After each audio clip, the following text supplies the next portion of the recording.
Actually நீங்கள் பார்க்குறது வெண்டைக்காய் செடி. அதோட இலை எவ்வளோ பெருசாக இருக்குன்னு பாருங்களேன். பட் ஆனால் நான் இதை வந்து காய விட்டுட்டேன். இதில் க்யூட்டாக ஆனால் ஒரே ஒரு பூ மட்டும் இருக்குங்க.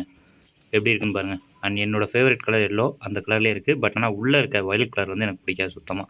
அதனால் க்ளோஸ்அப்பில் ஷேர் பண்ணுறேன் பாருங்களேன். அண்ட் இதை ஏன் இப்படி காய விட்டுருக்கேன் அப்படின்னு பார்த்தீங்கன்னா, இது விதை எடுக்கிறதுக்காக மட்டுமே வளர்க்குறேங்க. இதுக்குள்ளே நீங்கள் பார்த்தீங்கன்னா உங்களுக்கு தெரியும். இந்த பாருங்கள், உரிச்சு காட்டுறேன். இந்த பார்த்தீங்களா, இந்த குட்டியாக இருக்குது பாருங்கள், இதுதான் விதை. தெரியுதுங்களா? இந்த விதை எடுக்கிறதுக்காகவே எல்லா செடியும் காய விட்டுருக்கேன். எல்லாமே பார்த்தீங்கன்னா உங்களுக்கு நல்லாவே தெரியும். பாருங்களேன், ஃபுல்லாக காஞ்சிருச்சு, நல்லா காஞ்சிருக்கு. இதை வெடிக்கிறதுக்கு முன்னாடி நான் எடுத்துருவேன். எடுத்துகிட்டு இதை வந்து ஆக்சுவலி இது வந்து உள்ளே வச்சுருக்கேன். ஸோ இதை வெளியில் வந்து கொஞ்சம் தாராளமாக வைக்கலாம் அப்படின்னு சொல்லி ஒரு சின்ன ஐடியா. அதனால தான் இவ்வளோ காய விட்டுருக்கேன். நீங்கள் இது மாதிரி விதையை வந்து காய விட்டு முளைக்க வச்சுருக்கீங்களா அப்படின்னு சொல்லி மறக்காமல் கமெண்ட்ல லீவ் பண்ணுங்கள். அண்ட் இது முளைக்கும் போது நான் உங்கள்கிட்ட வந்து ஷேர் பண்ணுறேன் கண்டிப்பாக. அண்ட் உங்களில் எத்தனை பேருக்கு வெண்டைக்காய் பிடிக்கும் அப்படின்றத மறக்காமல் கமெண்ட்ல பண்ணுங்கள். Tata bye bye, love you all நண்பர்களே.